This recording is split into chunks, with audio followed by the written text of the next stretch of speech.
Assalamualaikum warahmatullahi wabarakatuh.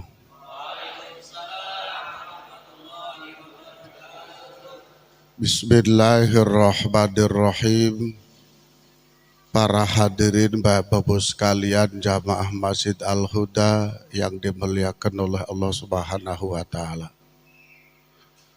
Seringkali kita mendengarkan ungkapan doa tatkala kita menghadiri acara resepsi kemanten, semoga rumah tangganya indah, sakinah, mawaddah, warahmah.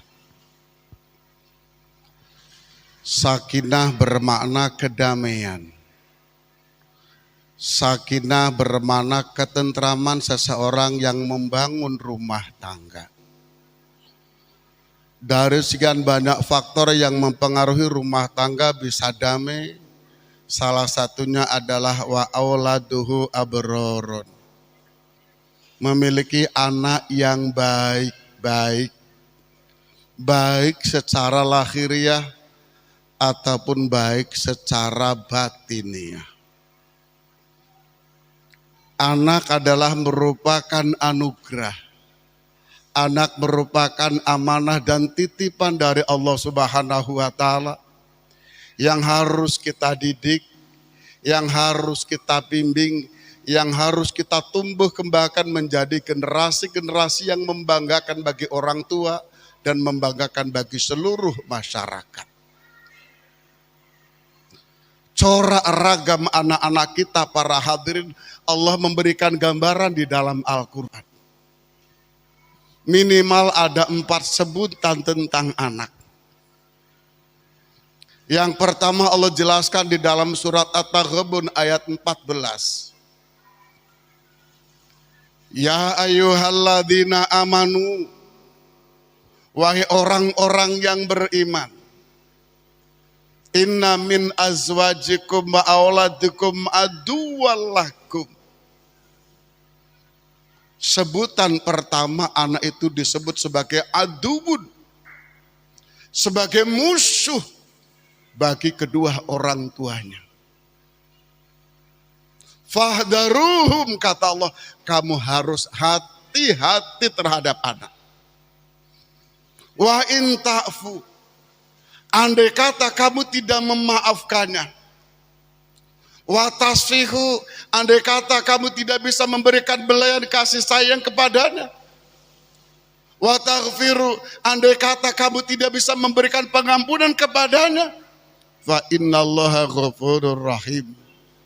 Sesungguhnya Allah Maha Pengasih lagi Maha Pengampun. Artinya para hadirin, orang tua harus jembar dadanya.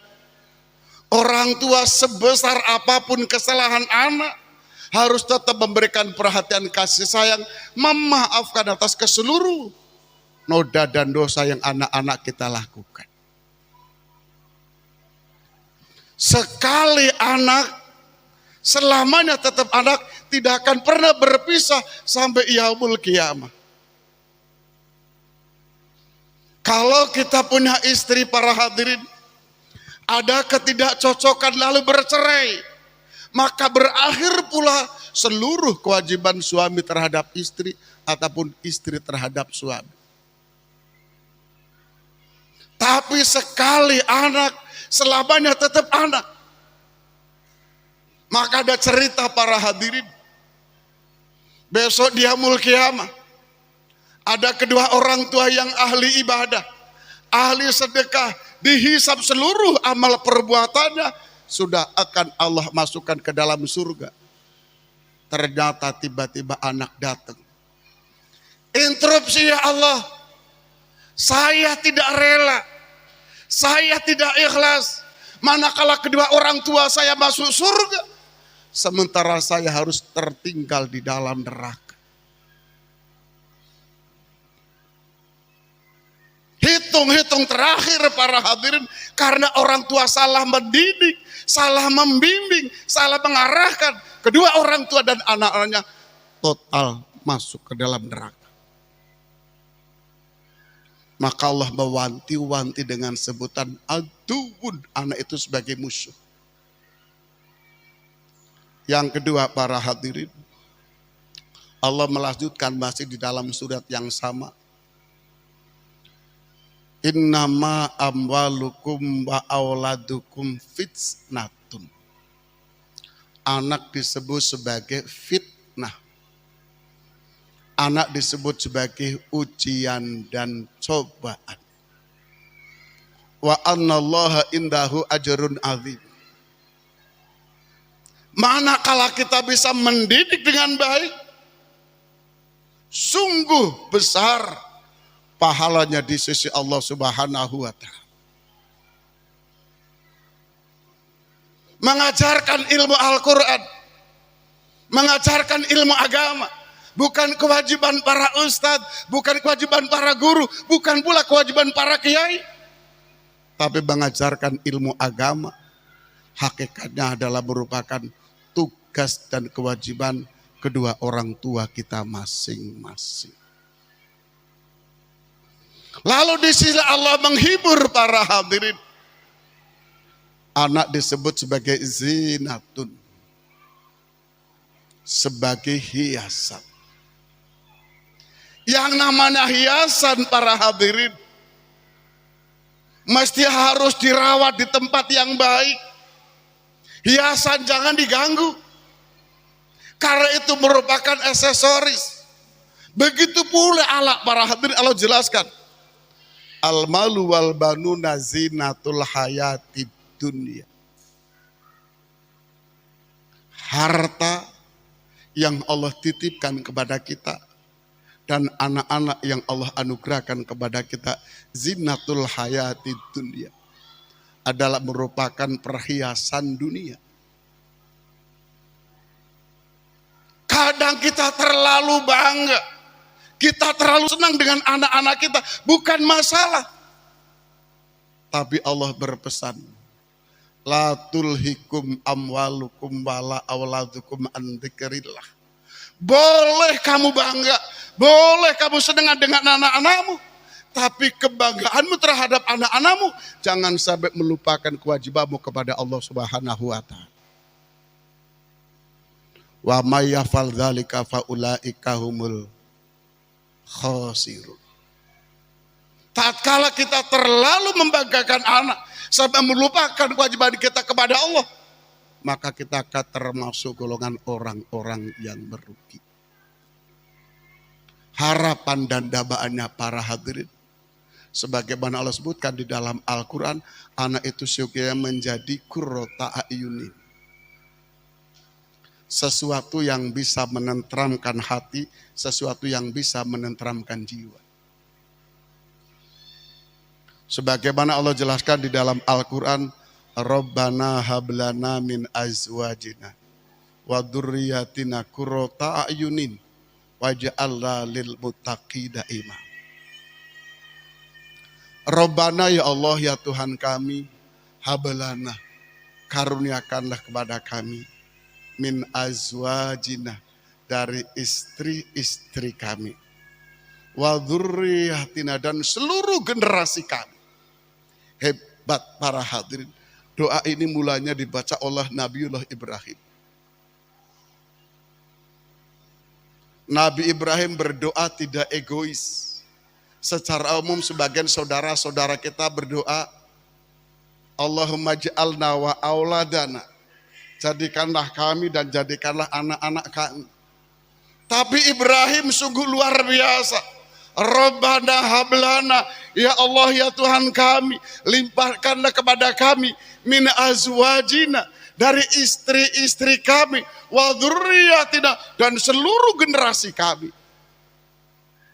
Mulai dari orang tua, anak, cucu, cicit, canggah, wareng, udeg-udeg sibur, terakhir pentol bakso itu.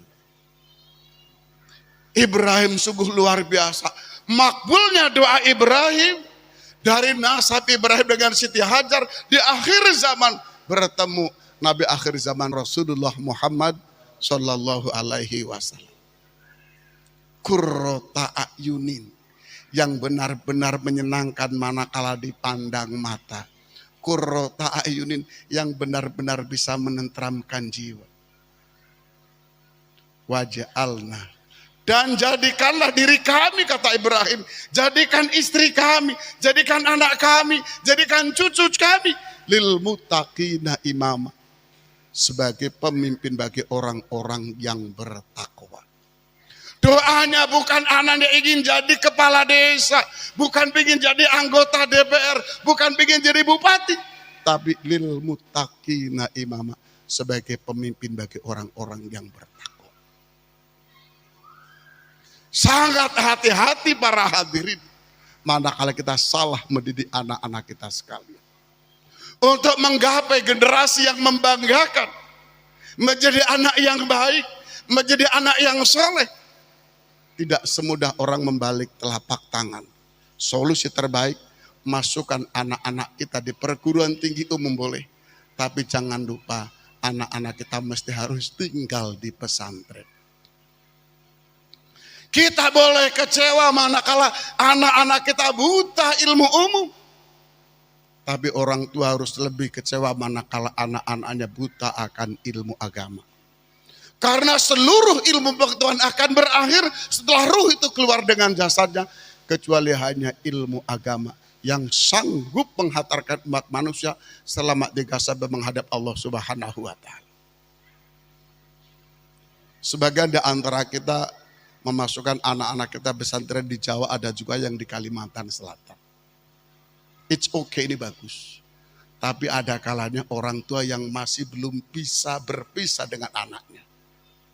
Terlalu sayang dengan anaknya. Anaknya ingin dimasukkan di pesantren, tapi saya belum tega berpisah dengan anaknya.